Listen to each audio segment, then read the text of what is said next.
Começou a preparação do Flamengo para a partida contra o Palmeiras, pelas oitavas de final da Copa do Brasil. E Palmeiras e Flamengo, nos últimos 10 anos, ganharam 14 títulos cada um. O Flamengo deu um baile no Palmeiras no Maracanã. E tem os palpites da partida entre Palmeiras e Flamengo.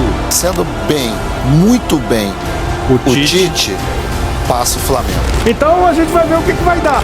Acompanhe agora as últimas informações do Flamengo na manhã desta terça-feira. Muito bem, nação, nós estamos hoje aqui, sabe aonde? No palco, aonde vai acontecer as oitavas de final da Copa do Brasil, a partida de volta, onde o Flamengo tem a vantagem. Só depende do Flamengo para se classificar para as quartas de final. E nós vamos mostrar para vocês todos os detalhes, nós vamos entrar, vamos tentar ali jogar uma ziquezira ali nesse Palmeiras aí para que não jogue nada e vamos ver o que vai acontecer, né? Mas faz o seguinte, já dá aquela moral, deixa o seu like, se você não é inscrito se inscreva, ative o sino das notificações para você sempre receber as informações do nosso Mengão.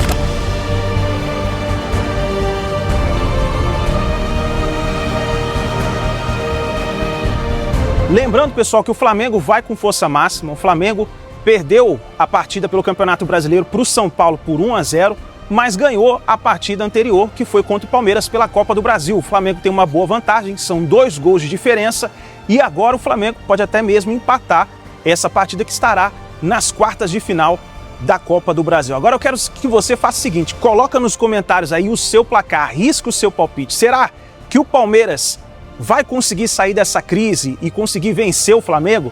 Ou o Flamengo vai se classificar para as quartas de final? Comenta aí embaixo e fica com as imagens aí do estádio do Allianz Parque.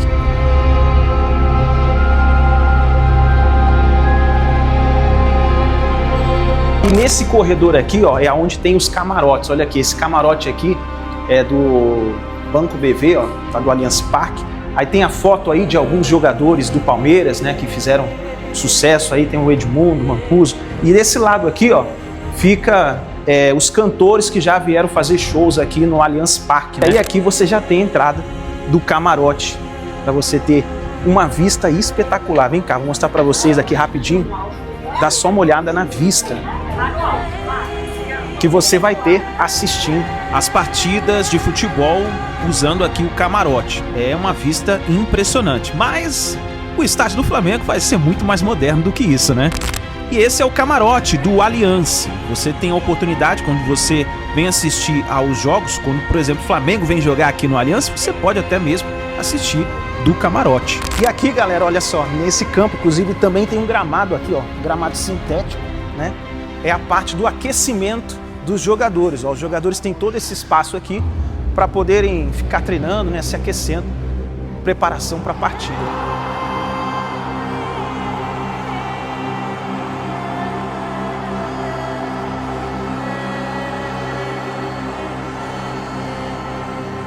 E aqui, galera, é a sala de imprensa onde os técnicos dão a coletiva após os jogos. Inclusive, ela vai ser preparada para a partida aí da Copa do Brasil, onde o Abel Ferreira e também o técnico Tite vai dar entrevista após a partida. E essa é a parte agora que nós vamos mostrar para você, nós vamos entrar dentro do gramado aonde o Flamengo vai jogar com o Palmeiras. E eu falo para você, eu vou pegar um pedacinho daquela grama ali e já vou torcer logo que o Palmeiras não jogue nada nessa quarta-feira. E tá aqui, você vê essa entrada dos jogadores.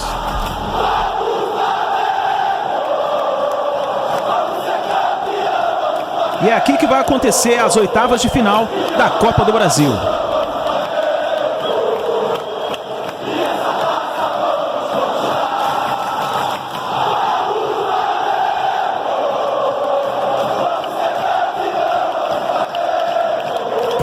Tá sendo tudo preparado aqui, Banco de reservas, Olha aí. É aqui que o Flamengo vai sentar. Ali a outra parte ali do banco de reserva, onde vai ficar o Palmeiras. E é aqui que vai acontecer as oitavas de final da Copa do Brasil.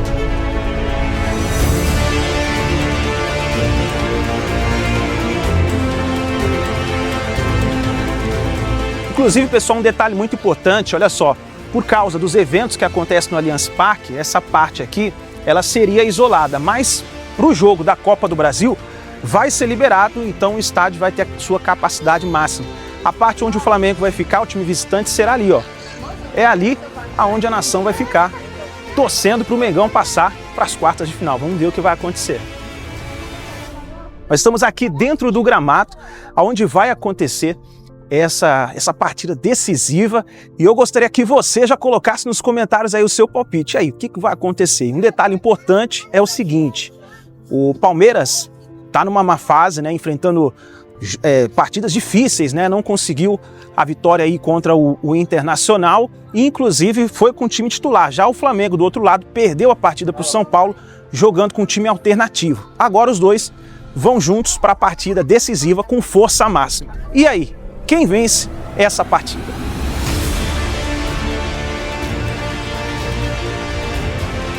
E olha aí, pessoal, todo o gramado aqui está sendo preparado para essa partida. Tá faltando alguns ajustes aí para acontecer essa partida.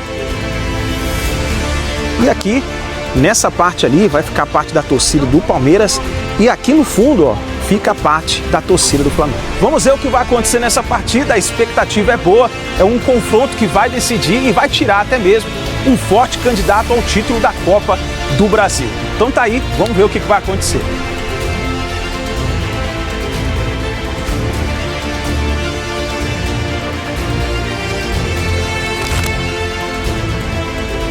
E vamos analisar agora, nação, os palpites da imprensa esportiva falando sobre essa partida entre Palmeiras e Flamengo. 4 jogos sem ganhar no Brasileiro e mais um jogo da Copa do Brasil contra o Flamengo. Só que tem Flamengo na quarta-feira. Só isso.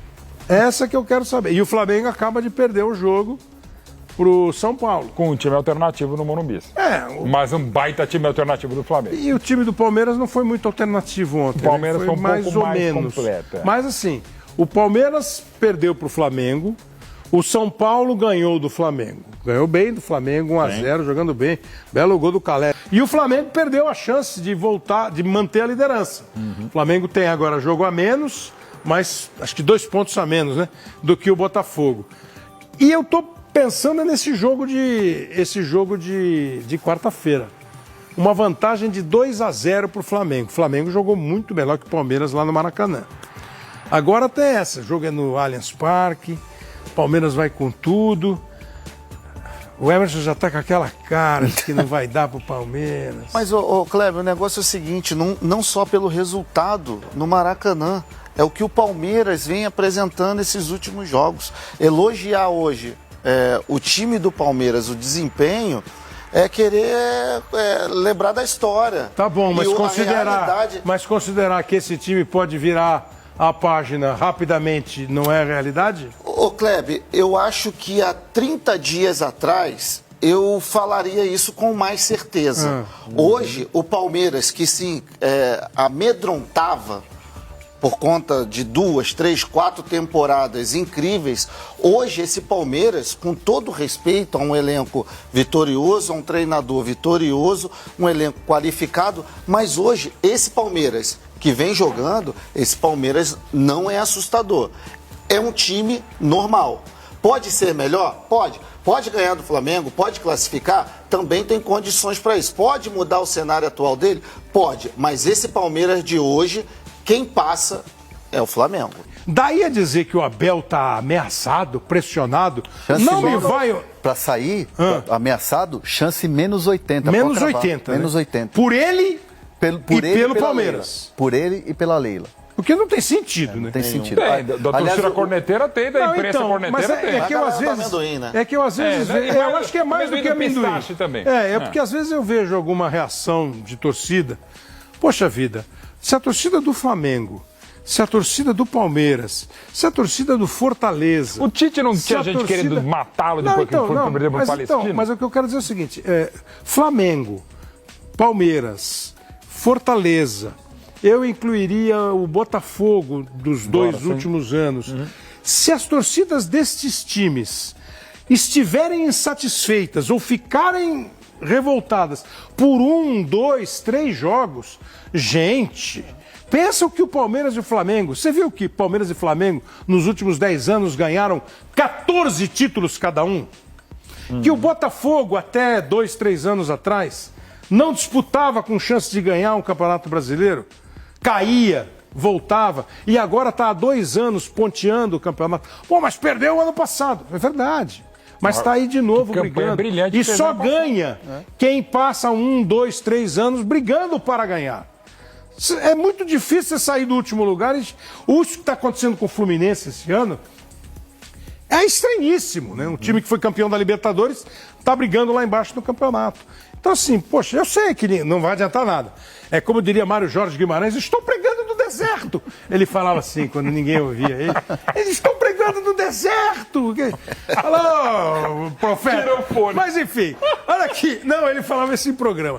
Agora eu quero saber, assim, ó, em vez de pregar no deserto, quero ver uma coisa aqui, ó. Flamengo 2, Palmeiras 0, o jogo é no Allianz. Os 2 grandes campeões dos últimos anos, 14 títulos cada um nos últimos 10 anos. Eu não sei nem com quem eu começo. Mano. Olha, o resultado ficou curto pro Flamengo. Ele poderia ter ampliado a vantagem, porque o Palmeiras não fez nada naquele jogo. Se o Palmeiras fizer um gol, aí esse jogo vai incendiar. Mas eu acho que o Flamengo passa. Se a estratégia do Abel der certo, eu posso até falar sobre isso daqui a pouco, bastidorzinho, o Palmeiras passa nos pênaltis. Você tem um bastidor da estratégia? Do que o Abel falou na coletiva e onde ele queria chegar para fazer com que a torcida... Não fala para não ajudar os dois. Bom, conhecendo bem, muito bem, o Tite passa o Flamengo. Mauro. Ferrou? É o pior momento do Palmeiras desde 2020 e o melhor momento do Flamengo desde 2022. Isso somado pelo que o Palmeiras não jogou e o Flamengo está jogando, o Flamengo passa. Mais apertado, mas passa. Deu Flamengo. Qual é o bastidor? Não, o Abel ontem na coletiva ele usou muito da questão de emocional, tocar o torcedor, de puxar o torcedor de volta. Aquela coisa de ganhamos, fomos campeões. Contra tudo e contra todos. Contra tudo e contra todos. Nós contra eles, contra a imprensa.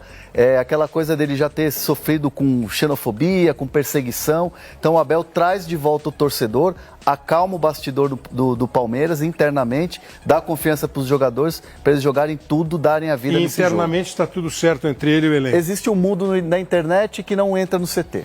É loucura que eu vou fazer para vocês. Porque se esses aqui passarem, haverá um sorteio.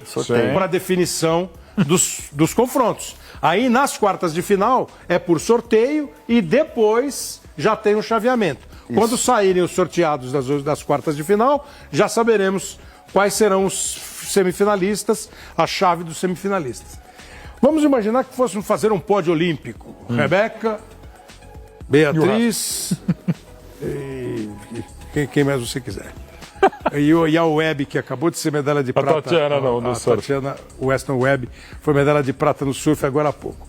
Se fosse fazer um pódio da Copa do Brasil sem saber quem vai jogar com quem. Sorteio, desses 8 times, quais são os candidatos aos 3 primeiros degraus do pódio? Vai, mano, você que não tem papas na língua. Bora lá. Nem papas. Como se chama uma reunião de papas? Encontro papal. Encontro papal. Quantos papas tem no mundo? Né? Então não tem reunião de papas. Mas vai ter sempre na gaveta, né? Porque a gente não sabe, né? Só tinha até outro dia. Agora eu preciso ir pro intervalo. Vamos embora. Vai, o teu pódio. Pra mim, ó, tranquilamente. Flamengo, Botafogo e São Paulo. São Paulo tá jogando muito Flamengo, também. Botafogo e São Paulo como é o pódio do Mano. O pódio do André. Flamengo, Botafogo e São Paulo. O pódio do Sheik. Flamengo, Botafogo, Fluminense. Fluminense. E o pódio do Mauro? Primeiro Flamengo, Botafogo, depois São Paulo, terceiro. Eu acho que deu esse pódio, né? Flamengo, Botafogo e São Paulo, pelas contas. O único que não falou Botafogo, não falou São Paulo e falou Fluminense foi o Mano. Então a gente vai. Foi o Sheik. Então a gente. Mano. Pô, o cara é mano aí. O cara é mano. Então a gente vai ver o que vai dar. Como foi contra o Flamengo, né? O Flamengo deu um baile no Palmeiras no Maracanã. Contra o Fluminense também não conseguiu produzir. O mesmo jogo contra o Botafogo, acho que foi um jogo muito legal. O Palmeiras ali acho que foi mais parelho a partida, mas assim, a gente já viu o Palmeiras fazer mais, produzir mais. Então, assim, é de fato um momento ruim em que o time não vem jogando bem. Contra o Inter jogou bem no segundo tempo. Talvez dê uma esperança. Primeiro tempo não foi bom também. Primeiro tempo foi no mesmo padrão dos jogos anteriores. Por que disso? Eu acho que você citou vários jogadores e aí é legal a gente perceber que todos esses caras, quase todos eles, todos não, mas quase todos eles, exceção feita talvez ao Veiga, eles vêm de lesões e depois dessas lesões... Então o Zé Rafael, que era um monstro, depois que ele vem da lesão, ele não conseguiu recuperar o nível. O Dudu, evidentemente, depois de um ano sem jogar, não recuperou o nível. Gustavo Gomes foi a mesma coisa. O Murilo tá vindo de lesão também. Então, assim, é um time que tem sofrido muito e o Abel até falou nisso. Eu acho que aí não tem nenhuma questão de preparação física, porque essas lesões, se a gente for ver, é torção aqui, né, são lesões que não tem muito a ver com questões musculares. Acho que uma ou outra foi muscular. Então, são jogadores que não estão no melhor momento físico, não estão no melhor momento técnico, talvez como consequência disso, talvez não. E, obviamente, o time está sofrendo como conjunto. Por um mérito do Flamengo, pelo que ele fez no Maracanã, ele acaba sendo o time que, obviamente, se for eliminado, vai sofrer muito mais. Porque, como disse o Marra, acho que o Palmeiras ele já está numa situação complicada, né? Não vamos dizer que é impossível, a gente já viu esse time reverter muitas situações complicadas, mas quem está mais perto da classificação é o outro. Bem mais perto é o Flamengo. Então, acho que, né, é óbvio que o peso acabaria sendo maior para um lado, mas também a chance de eliminação ela é muito menor para esse lado em que o peso seria maior. Sem dúvida. O Calçade, é um momento, eu não estou dizendo que se for eliminado ou perder, o Abel vai cair, não é nada de longe disso, mas é um momento de maior pressão para o Abel nesse período todo de Palmeiras. Sim, a palavra pressão para o Abel tem um significado diferente de relação aos outros 19 treinadores brasileiros. Sim, eu acho que para mim a pressão é o Abel com ele mesmo. E aí os loucos que vão lá, querem invadir CT, né, que representam ninguém. Mas porque a torcida mesmo, acho que torcedor de verdade, acho que sabe reconhecer que tem uma joia. E que se encher o saco dele, ele pode ir embora. Né? E os outros 19 adorariam ter o Abel. Num momento ou no outro. Quem que não gostaria de ter o Abel como treinador? Então o Abel, pressioná-lo, como alguns têm feito, é uma grande roubada. É para ele uma hora falar assim, acho que eu vou pegar uns anos de paz aí, vou treinar um time no fim do mundo aí, que vai chover dinheiro para ele, e ele vai, como ele já tinha assinado um pré-contrato no ano passado. Então, assim, esse tipo de coisa que estão fazendo com ele é tentar expelir o Abel do Palmeiras, que é a grande roubada. Porque é o seguinte, o Palmeiras pode demorar um tempo para encontrar um treinador que encaixe tão bem como foi o Abel. E pode passar um período maior, porque longo para o Palmeiras, é o seguinte, para quem ganhar título todo ano, longo pode ser 6 meses, 1 ano.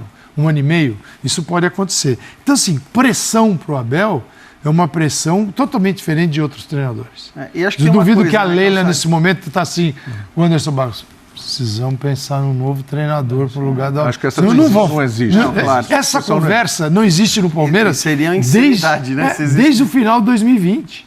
Esse cara ganhou o primeiro título dele no janeiro de 2020. Mas a gente sabe também como funcionam as coisas no futebol brasileiro, né? E acho que a gente elogia muito a gestão do Palmeiras e é de fato muito boa, mas eu não sei se ela é tão boa a ponto de manter um técnico que fica uma temporada toda sem título. Porque aí é isso, né? Você fica mal acostumado...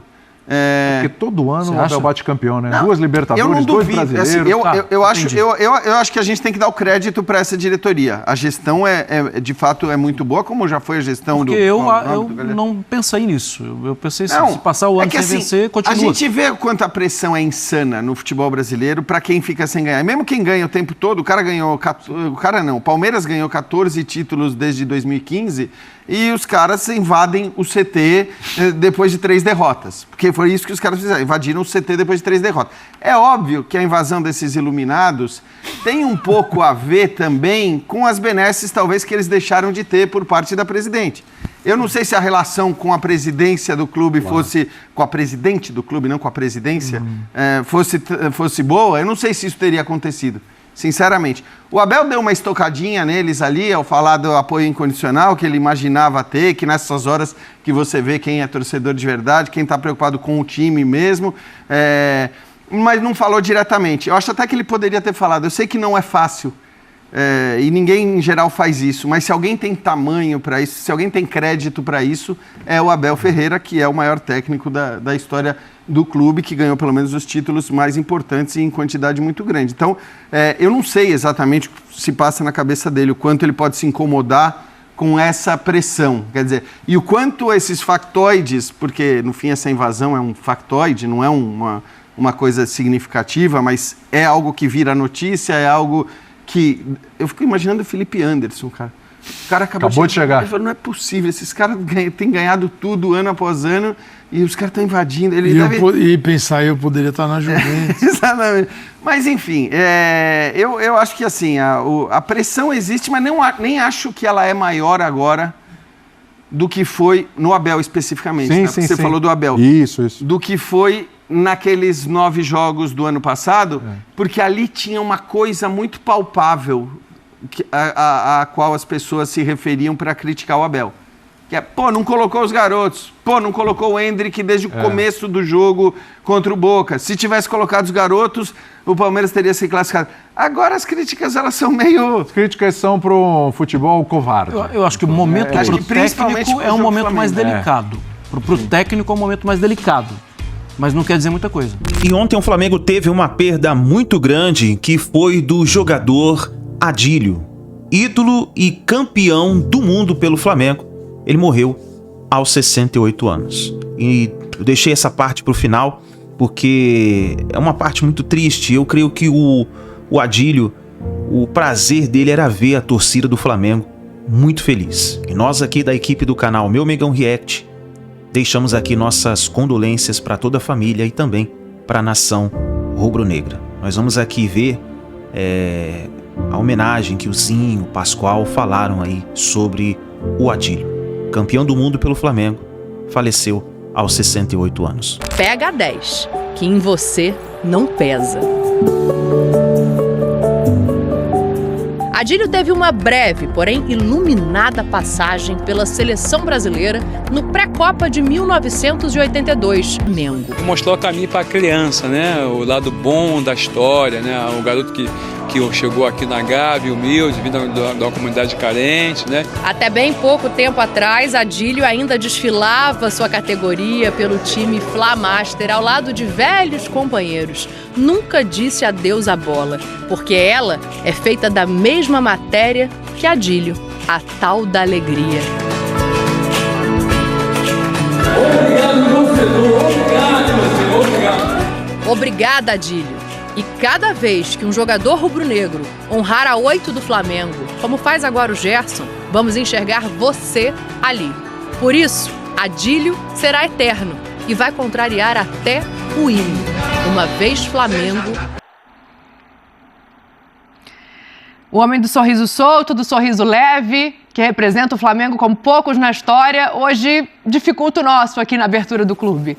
É difícil falar do Adílio para quem acompanha o futebol de perto e sabe da simplicidade do anjo rubro-negro. Maurício Neves, um historiador do Flamengo, hoje me disse o seguinte: ele sempre foi um pouco mais anjo do que humano, então talvez por isso Deus tenha levado tão cedo Adílio para perto dele. Eu vou começar esse programa com o Zinho, que também não está num momento fácil ali no camarote, mas que viveu um momento muito especial, Zinho. Não precisa segurar a emoção, não, porque você mais do que ninguém sabe o que é receber um abraço, um apoio e um sorriso do Adílio. Eu acho que você deve dividir com todo mundo o privilégio que você teve no começo da tua carreira. Hoje eu estou verdadeiramente, Dani, um abraço para você, para o Pascoal, para o Mauro, momento difícil mesmo, a gente perde um grande amigo, né? Eu estou hoje realmente de rubro-negro, né, para homenagear o Adílio, e como rubro-negro, né, de ir na arquibancada para torcer pelo Flamengo, eu ia ver o meu ídolo, né? Eu lá de Nova Iguaçu saía para ir para o Maracanã, para ver o Adílio caindo pelo lado esquerdo ali, vim balançando, era a alegria do futebol, né? O choro é da tristeza, né? Porque a gente sente muito, né? Mas as minhas lembranças do Adílio são as melhores, inesquecíveis, né? Em todos os momentos. A minha estreia no Flamengo, no profissional do Flamengo, foi entrando no lugar do Adílio, né? Ele Ele se lesionou, né, num jogo no dia 9 de março de 1986, vai há muito tempo atrás, eu com 18 anos, no banco de reserva, ansioso e nervosíssimo. Te mandei até essa mensagem, né, Dani? E ele se machucou, mas deu tempo de chegar e falou, ó, você se preparou para esse momento, vai lá, você vai dar conta do recado. Sempre com uma palavra amiga, sempre com apoio, e ele já é um monstro, né, campeão do mundo pelo Flamengo.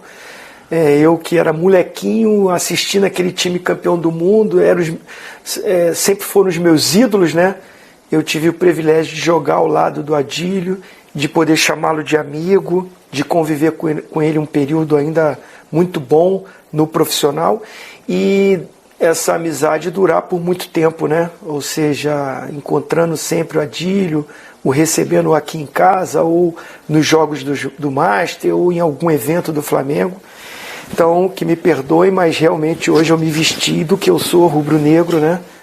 Todo amante do futebol, é claro que tem uma lembrança com o Adílio, vai ter um momento com o Adílio e vai reverenciar o atleta que foi, o cara que se dedicou à profissão, o cara que conquistou, o cara que chegou à seleção brasileira, saindo lá da cruzada, da favela, né, e vencendo na vida e mostrando que é possível, dando exemplo, vencendo barreiras, vencendo preconceitos. Então o Adílio é um representante do que é o povo brasileiro, do que é aquele garoto que tem um sonho. Ele chegou, ele conquistou, como eu disse aqui, meu ídolo. Eu sempre, quando encontrava o Adílio, fazia esse gesto, né? Reverenciando o meu ídolo, e maior ainda o ser humano, a pessoa. Adílio para sempre, Adílio no meu coração, Adílio, eu como rubro-negro mais ainda, né, como torcedor, o que tive de alegria vendo o Adílio jogar, inesquecível, maravilhoso. Essa camisa 8 sempre foi muito bem representada por ele, e como o Zico falou, poderia ser um camisa 10 também, porque jogava demais, mas a 8, quando a gente vê a camisa 8, a gente lembra do Adílio. Obrigado por tudo, Adílio, que Deus conforte os familiares dele, né, seus filhos, a família toda, os amigos, está todo mundo muito triste. Amanhã é claro que eu vou lá no velório, vou me despedir também, prestar todas as homenagens para esse cara que merece, sempre mereceu. Tá aí o depoimento do Zinho para a gente começar aqui, dar uma boa noite para vocês. Imagino que vocês também tenham muitas histórias de ver de perto, de acompanhar. Pascoal também ali com o olho marejado. É difícil, Pascoalzinho, é difícil, mas eu acho que é importante a gente contar um pouco para quem não viu. Eu não vi, né? Eu soube depois, mas eu acho que é importante a gente poder mostrar um pouco do Adílio, que era pouco vaidoso, não fazia questão de holofote, mas iluminava o sorriso dele em qualquer lugar que tivesse. É que ele tinha uma luz diferente, né? Quando ele recebia uma bola que ele saía da meia para a ponta esquerda, ele era meio que ao contrário, né? O Lico vinha da ponta para dentro e ele saía de dentro para fora. E ele fazia um barulho sem falar uma palavra, né? Porque ele tinha uma luz, ele tinha um brilho, ele era diferente, né? Andrade, Adílio e Zico. Você ia dizer o seguinte, mas o Andrade e o Adílio, não. O Andrade um pouquinho mais, o Adílio e o Zico saíam para... O Zico, não vou falar nada, que o Zico é extra classe. Como era extra classe o Adílio. Capaz de, num lance, ele era tão simples para fazer as coisas dentro de campo, que às vezes quem via achava fácil jogar futebol. Porque ele simplificava. Se ele tinha que dar uma caneta no cara, o caneta é um drible no meio das pernas, ele dava e saía para o jogo de uma forma natural. Se ele tinha que dar um drible para chegar na linha de fundo, também ele era natural. Se tinha que dar um passe para o Zico, se tinha que dar um passe para o Nunes, ou para o Tita, ou para o Lico, ou para quem quer que seja, ele fazia sem a menor, ficar o menor, mas não tinha nenhuma preocupação, zero preocupação, porque ele sabia que o importante era o Flamengo, por esse coração rubro-negro, por essa vontade de jogar no Flamengo. E aqui as minhas homenagens ao Adílio. Eu comecei a trabalhar como repórter em 77. E eu tive muitas oportunidades de entrevistar o Adílio. Esse meio campo que eu falei do Flamengo. Sim. E sempre com um sorriso, com aquela alegria que dominava E aquela alegria que ele tinha fora do campo, ele dentro do campo era a mesma coisa, né? Alegre, feliz, driblava, saía para o abraço, fazia gol, cumprimentava os companheiros, a torcida, uma adoração pela camisa do Flamengo. O Flamengo perde hoje um dos seus maiores ídolos. O Adílio era excepcional. Terceiro jogador, Mauro, que mais vezes vestiu a camisa do Flamengo. 17 vezes. Vocês já falaram muito dele, enfim, um jogador precioso, ídolo, mas que me marca mais como um craque da simplicidade. Sim. Porque tem muita gente que jogou e joga muito menos do que jogou o Adílio e se acha num pedestal, às vezes até se compara com Pelé, com os maiores. Adílio foi monstro, jogou demais, não teve uma vida longa na seleção, porque também pegou uma geração muito gloriosa na época, enfim, mas tivesse escalado, fosse escalado e jogasse também, era merecidíssimo, porque jogou muita bola.